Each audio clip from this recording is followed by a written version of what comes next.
Bonjour à tous, aujourd'hui sur les tutos de l'informatique, nous allons voir 5 conseils destinés aux professeurs pour réussir leur entrée universitaire ou scolaire grâce à OnlyOffice.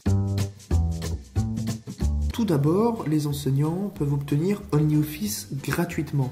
Pour cela, il suffit de compléter le formulaire en ligne dont le lien se trouve sous la vidéo et vous permet ainsi, si vous faites partie d'une organisation à but non lucratif ou d'une école, à bénéficier de la gratuité de l'application, ce qui est un très beau cadeau pour commencer cette nouvelle année scolaire. Deuxième astuce, invitez vos étudiants à collaborer sur le cloud.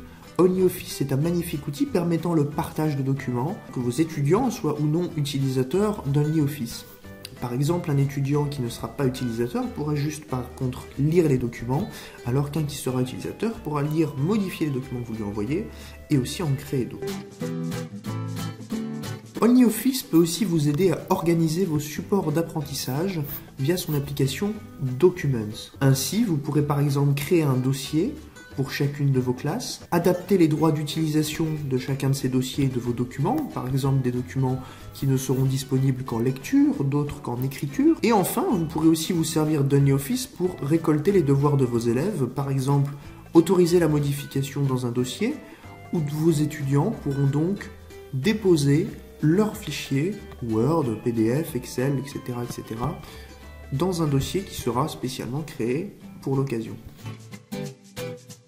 Vous pouvez aussi vous servir d'OnlyOffice pour créer vos emplois du temps et les partager avec vos étudiants. Par exemple, vous pouvez planifier vos cours et vos séminaires directement dans l'application calendrier d'OnlyOffice. Cela vous permet d'envoyer des invitations par mail à vos élèves qui peuvent répondre ou non, leur envoyer également des rappels. Autre application convexe à l'application d'emploi du temps, la création de listes de tâches. Vous pouvez créer des listes de tâches partagées et assigner des tâches spécifiques à chacun de vos élèves. Ils peuvent aussi après cocher les tâches qu'ils ont réalisées par eux-mêmes. OnlyOffice est aussi une bonne solution de créer un réseau social interne pour votre classe sans passer par les leaders du marché qui ne sont pas forcément des bonnes options. Par exemple, vous avez un service de blog qui vous permet de créer une sorte de mini-blog pour votre classe, comme un blog classique avec des photos, des vidéos, des textes, etc., des articles. Un système de forum où vous pouvez créer un sujet, où les étudiants peuvent créer un sujet et en discuter entre eux. Un système de wiki, sous la forme de Wikipédia, vous créez un wiki interne à votre classe, à votre matière ou à votre discipline d'enseignement.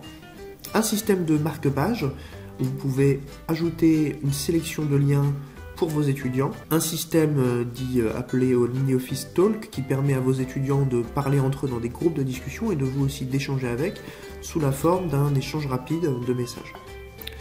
Et enfin, un système d'avis, de feedback qui permet à vos étudiants de façon anonyme de partager l'avis et de vous partager leur retour sur l'expérience d'enseignement qu'ils ont eu à vos côtés afin de pouvoir avoir un avis extérieur et éventuellement vous améliorer. Je vous remercie d'avoir suivi cette vidéo. N'hésitez pas à tester OnlyOffice immédiatement via le lien qui se trouve sous la vidéo.